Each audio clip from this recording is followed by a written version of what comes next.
What is up, YouTube? So I made a little short to try to, well, update everybody and see how shorts are gonna react to how things are gonna get me more views and things like that. But anyhow, I figured I'd give you a full breakdown on the new aquaponics system. It's just something that I built with like a 20-gallon tank that I had, or probably just a 10-gallon tank actually. Here, I'll show you. So it's just a little tiny fish tank, and this is still all the stuff that I had already just kind of, well, that I already owned. I didn't have to buy anything. It's all like tubs I had laying around. That's a tub, that's a tub, that's a fish tank I already owned. And this whole piping thing up here, that was all something that I had purchased and built for the first aquaponics system that I ever built here in Colorado. Right here in this house, actually. All that piping right there was from a hoop house my mom purchased a real long time ago. And, well, the pipe was still good, so I went ahead and reused it. And I think that hoop house was years and years ago. So anyway, now I'll come over here so I can show you a full-on spectrum, or broad spectrum. So what happens, how it's supposed to work with the aquaponics system right here, that's all, you know, done with a big old fish tank right there, and that solids filter, and all the growy thingies, there's a gravel bed, and then a raft system. So this one's essentially the same thing. So that's technically considered a sub tank.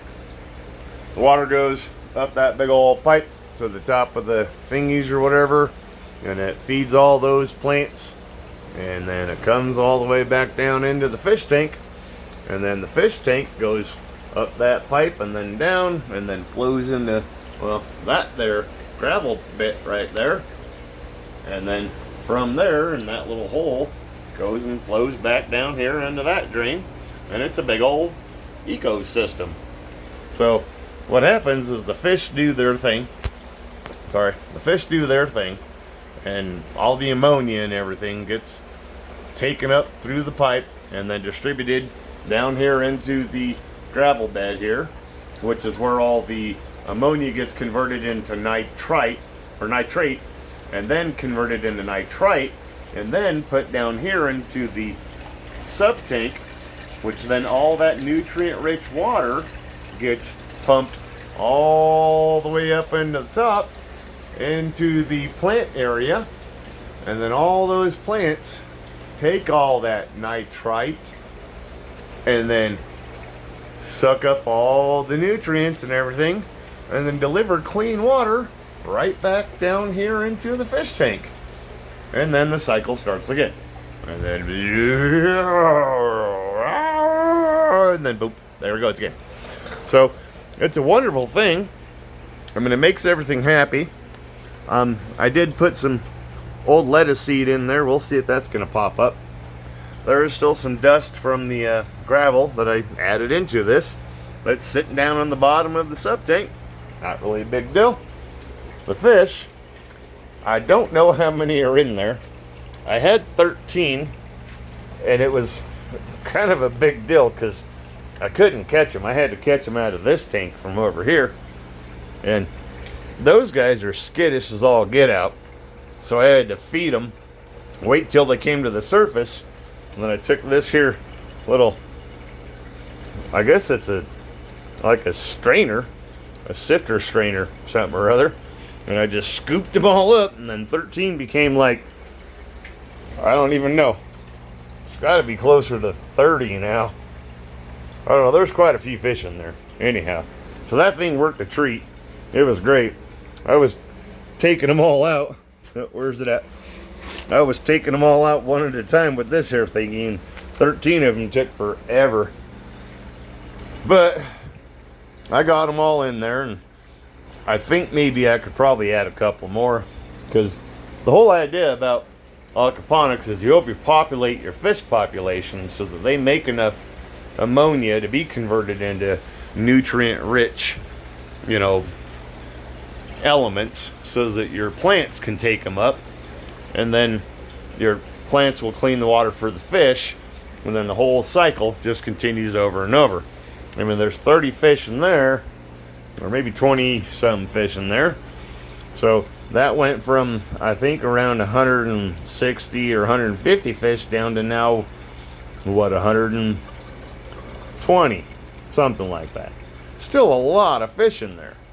And I mean, I've made, you know, upgrades and things, and had to change things around and stuff. Probably could work better. I'm not quite, I think I just broke something. Well, now I gotta fix that. So, here we go. Had to unplug the pump because I broke it. Well, here, I'll just let you guys sit here and watch me for a half a sec here. All I'm doing is taking off the little thingy here, lifting up the pump, which is real slimy on the bottom. And then I'm putting the pipe back in the hole. Oh, so that's what happened. Alrighty then. So the plumbing on the pump down here needs to be fixed. That's what it just told me. In fact, it needs to be put up on a brick or something. I'm not 100% sure there. Anyway, so I done screwed all that up. I fixed it, so I'll let you see what I'm doing. So the whole plumbing came undone. There we go. I'm just gonna utilize a couple of little extra things I have here and try to correct my stupid. I did not do so good. Alrighty, well, I'm just gonna have to let you watch me for another half a second here. Pump needs to be over further away so I can put the raft system back in where it was, and I'm not sure if that's gonna work or not. Dang it. Alright, I think it's gonna be alright. I done screwed all that up. Alright, so that's what it did look like before I screwed up the pump thingy down there. But now I'm going to plug her back in down here. I mean, I am not a professional electrician, but I can utilize a whole bunch of power strips real good. Yeah, okay. So it's working again. See all them bubbles right there? That means it's working, I think. Yeah, no, those bubbles means it's working. That's part of the air stone. So that's that air pump right there, working real good. Anyway, hopefully all those rafts will stay in place, because when that overflow happens, it'll not, you know, move the rafts around a whole lot. Anyway, so same difference, how I explained it from over there. Water goes from the pump up into the solids swirl filter separation, whatever thing, and then into the rafts, and also into the gravel bed, which is the bioreactor for the entire thing. And then all the water comes from all those drains and stuff. Nope, you can't really see because there's a thingy there. Back into the fish tank, and then from this here one, goes right over there into the fish tank also. And then they both come in to the fish tank. So it's kind of a whole ordeal, not horror. I don't know what a horror is. It's a whole ordeal, but it's all an ecosystem.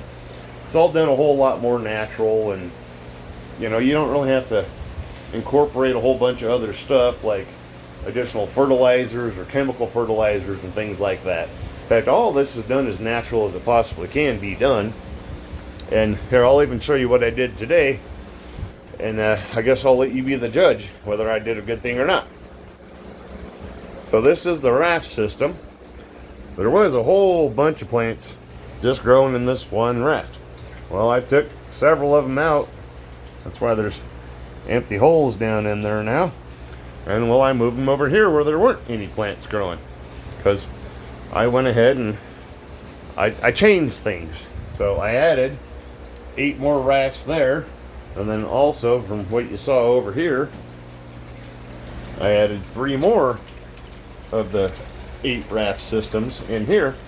So now I got 32 more places for plants and 28 more places for plants, plus the 25, 50, 75, 150 plants that I have in the raft system. And then I did have all these here microgreens and stuff growing on what is now the storage table until I can figure out what to do with it tomorrow. And that's just all leftover construction stuff also. But I've went ahead and just removed it and removed all the need for that. So now I'm going to do all my seed propagations right where they belong. So inside that one, I have 12 different types of seeds growing. And I put several in each hole so that, you know, make several different plants. And then I have microgreens, which this is the celery tall Utah. I don't know if that, oh, see, that's why I don't touch stuff. So I'm going to try to grow microgreens in that. And that one there is another microgreen. That one also is a microgreen. And then I started trying microgreens in just straight pea gravel. And there are several different kinds and varieties. And I'm just leaving the packages right on top. And all the additional plants and stuff that we're growing in other places, I just started putting them wherever I possibly could. In fact, most of those are probably going to go in the empty holes until the germination or whatever is going to be, you know, germinated enough for me to plant into one of these. I think it'll probably take 2 weeks or so for that to happen. But then I came over here and I got more seed germination and all these things. And then I labeled all the seeds and stuff that were inside these. These were just all, oh sorry, these ones are just all lettuces right here. So that one's like a, I don't know, I think it's bok choy. I think it's pak choy. Yeah, it's pak choy. Anyhow, so then I got other microgreens underneath them that are going to hopefully start growing. And then all them down there have a whole bunch of empty holes, except for the one raft that has like 7 in it. But they'll all turn out to be something at some point in time. I will plant there, and hopefully all those little ravenous monsters down there don't eat all the roots. We'll see what happens. I did make sure I prepared all these rafts the right way. I went ahead and took my creme brulee torch and I melted all the edges of each one of the rafts so no little balls of styrofoam are going to float in there.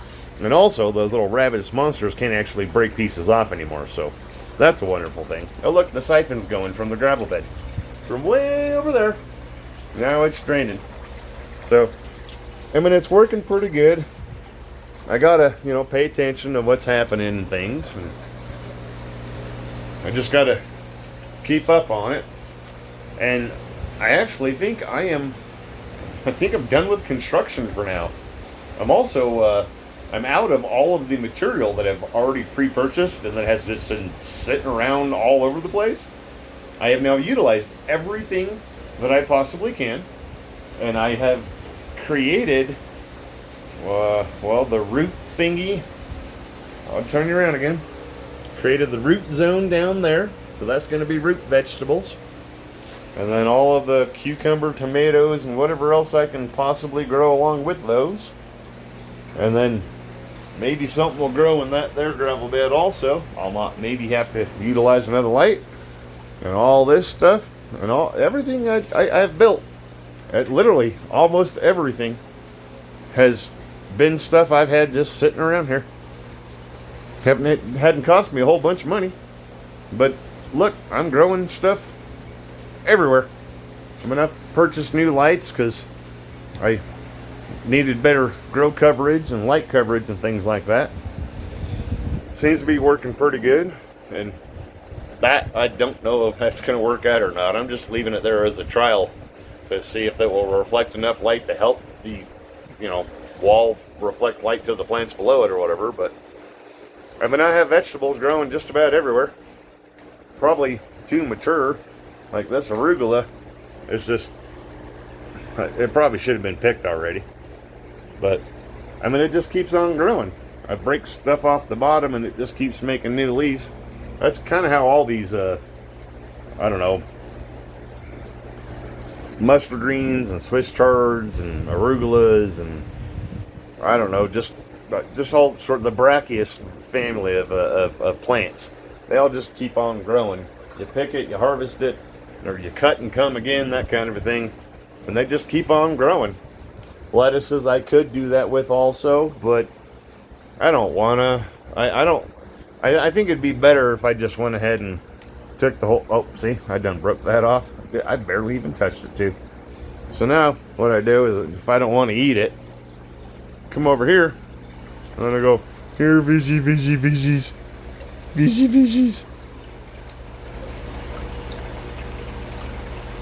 And they may or may not attack it right away, but inevitably they will eat every single little bit of that leaf of lettuce. They really like the arugula and the mustard greens. Oh look, they're already attacking it. Can you see them? They're already trying to take chunks off of it. I mean, I can feed them whatever I want, honestly. I could feed them lettuce, I can feed them mustard greens, arugula, Swiss chard. As long as it's an edible something or other, if we can eat it, they can eat it. So this is pretty much what's going on. I mean, it didn't take me a whole lot of time every day to actually do the system. I am going to do a full, you know, what my day is like and what's involved in my everyday, like in taking care of the aquaponics system and stuff like that. I'll do harvest days and things like that, but I mean, now I'm just taking out the entire head of lettuce and putting 2 of them in 1 gallon size bag, and I'm going to sell it for like $5 or something like that. It'll be great. I don't know. We're going to find out. If I can get all these microgreens and things growing, I'll just have something called a continual harvest, where I can take one of these here. I'm going to turn you around again.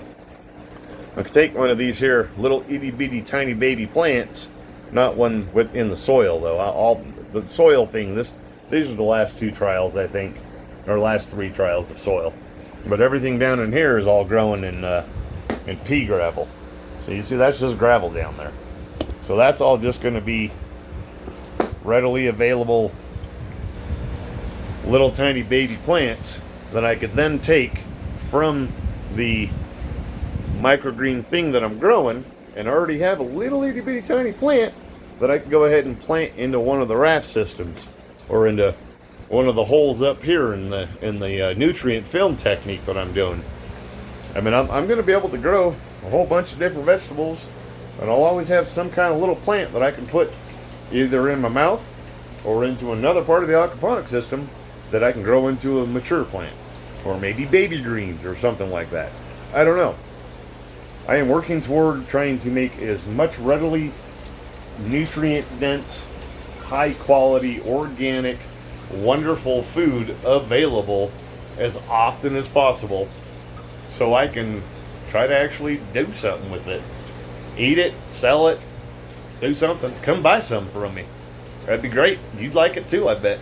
It's tasty. It's real tasty. It's crunchy. It's crispy. It's full of all sorts of wonderful flavors and stuff. And I don't know, depending on what you like, whether it's microgreens or full heads of lettuce, like that's just about ready to be harvested right there. And then you guys don't come back from me. And if I don't eat it, then I guess the fish are going to have some pretty good nummies, I guess.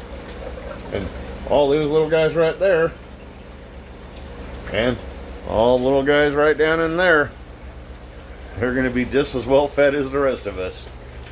So like and subscribe, ring the bell if you want to see more videos like this. I have, you know, only been doing this for about 6 months now, and for only 6 months I have like a little food forest going on. I can't wait to see what happens this summer when I can grow stuff outside again. But till then, peace out, YouTube. We'll see you next video.